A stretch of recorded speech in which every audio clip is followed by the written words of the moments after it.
After 7 years, Fabfilter Pro-R gets its real first upgrade with Pro-R2. And the main question is, will it be worth the upgrade? I took a few days to really think about that, and the answer is not as straightforward as you think. The first thing I wondered about is if there was any update and change to the existing reverb algorithm of Pro-R version 1. And a first test is to copy the settings I had in Pro-R version 1 into Pro-R2. I use the same exact settings for both. The original algorithm of Pro-R1 can now be found as modern algorithm in Pro-R2, and the mix is set to 60%.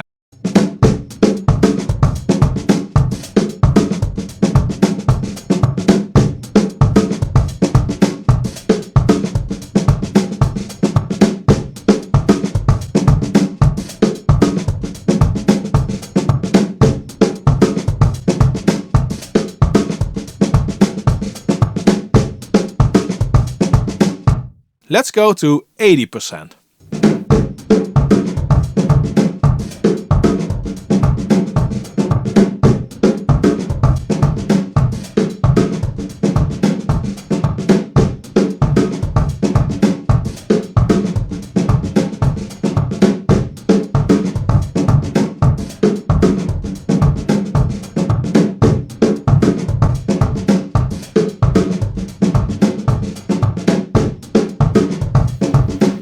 And here's 100%.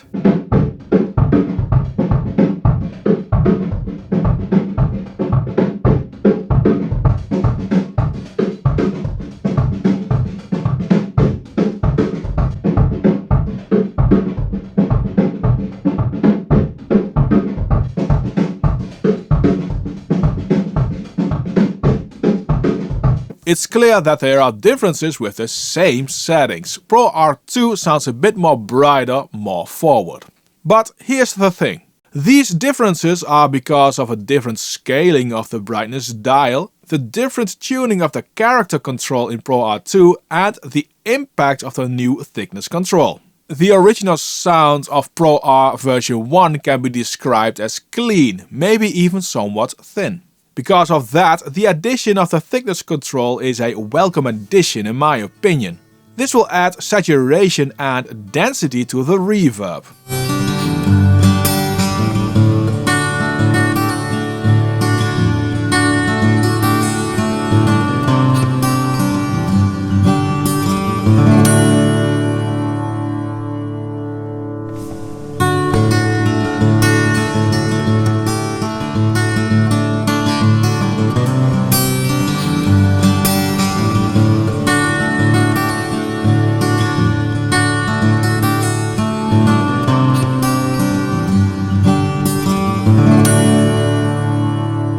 Now when I turn thickness and character down and have brightness matched, you end up with this.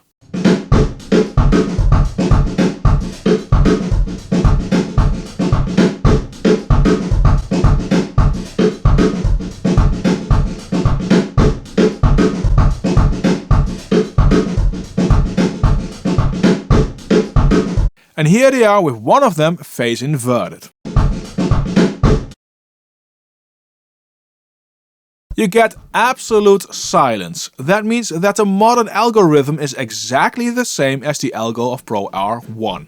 Now Fabfilter doesn't mention anywhere that this algorithm was changed. This test is purely to take away any doubt, if you had any in the first place. Now what is new is the addition of two new algorithms, Vintage and Plate. Vintage is based on early digital reverbs. I think this is a great addition. All the digital reverbs always sound more lo-fi and gritty, and this algorithm delivers in that regard. And in contrast on what you might think, a clean reverb is not the best choice at all times. Some grit and dirt on a reverb will often blend better.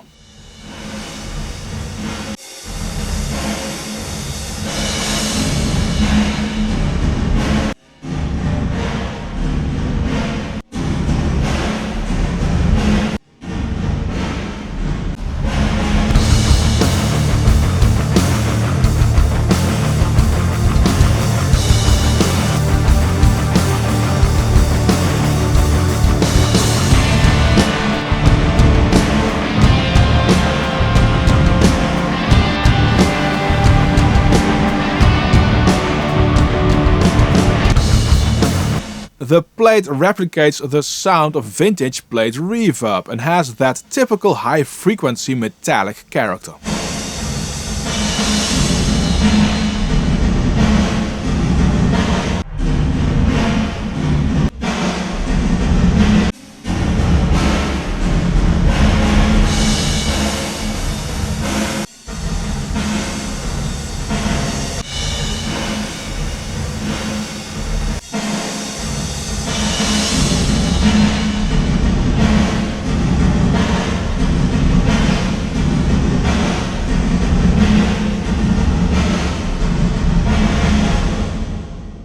Pro-R is my second most used Fabfilter plugin after Pro Q3. And maybe my most used reverb plugin. What I like about Pro-R and also in Pro-R2 is the speed with how quickly you can dial in frequency-specific reverb times. I usually have a longer reverb on the higher frequencies and shorter on the lows when I want some more audible reverb.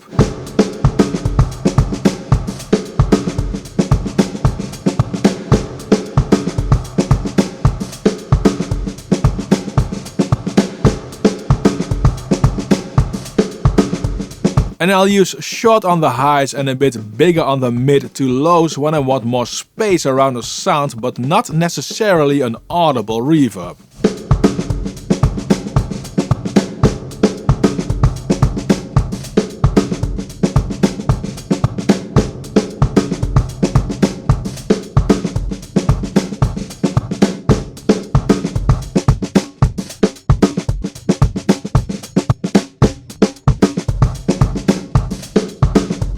If you need more separation between reverb and dry signal but at the same time a more hearable reverb, you can use the newly added ducking function. Ducking is one of those features you see more and more on reverb plugins. It ducks the reverb whenever the original audio plays. And with this you can add clarity to the original audio and you can also have more of a reverb effect.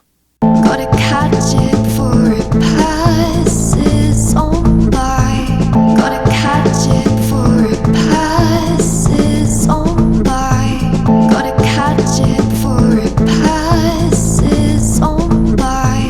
Gotta catch it before it passes on by. Gotta catch it before it passes on by.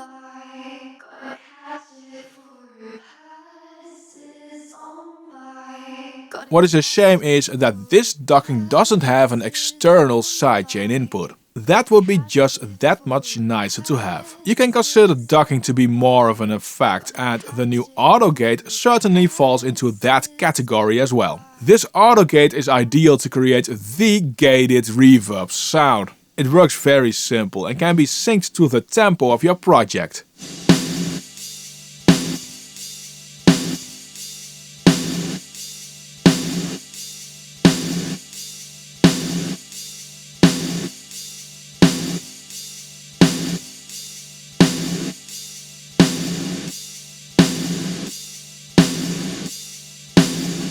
There's no smooth fade out available. And to continue with effects, one of the changes is that now you can get up to 400% length, which translates into 40 seconds of total reverb time.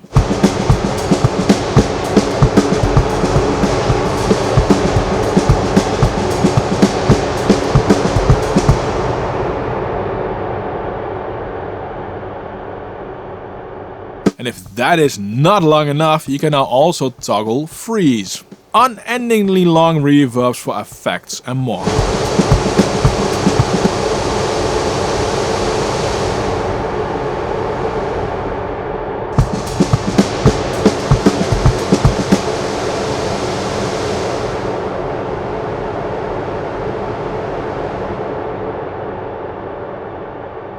There's a new Overhauled preset menu which adds things like metadata for your presets to speed up the process of finding the right sound. Let's go over a few when I talk about the sponsor of this video, which is DistroKid. Are you a musician looking to get your music onto popular streaming platforms like Spotify and Apple Music? Look no further than DistroKid and its brand new app. DistroKid makes it simple for artists to get your music out there. Plus, you'll keep 100% of the royalties you earn from your streams. Why not give it a try and see for yourself why so many artists are choosing DistroKid to distribute their music. Use the link in the description of this video to get 7% off of your first year on DistroKid. One of the new functions you can find in the preset menu, which is in my opinion very interesting, is to import impulses. I do this because Pro-R2 doesn't actually import an impulse. What it does is it analyzes a wave file impulse and mimics the sound. Here's an impulse I recorded years back with my mate Freek in an actual vintage reverb chamber in Hilversum. This is the original impulse. This is how that impulse sounds with an impulse reverb plugin.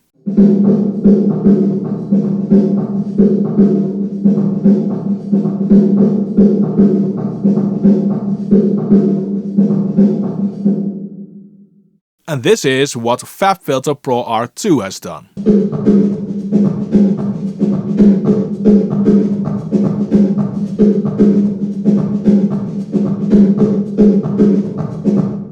It's not a 100% match. The character is there though. Here's another impulse captured in the lobby of the same building.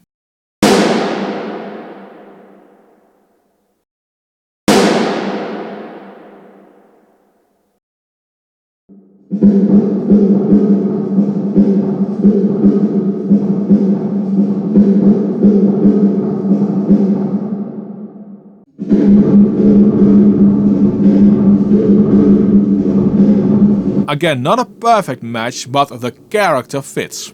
It seems like Pro-R2 likes to add some extra low end with this technique. This is more like a sort of reverb match feature, and I think this will be useful for post-production if you have a sort of impulse of the original reverb available. It will be way easier to match added reverb to close mics, for instance, to the existing recorded ambient sound. There are some functions ported over from Pro Q3. You have a piano bar on the bottom, level display to the right, and most importantly, left-right mid-side options for the output EQ. This makes it easy to have a reverb more frequency specific on the left or right side, or more mono low-end reverb and nice and wide in the sides for the higher frequencies.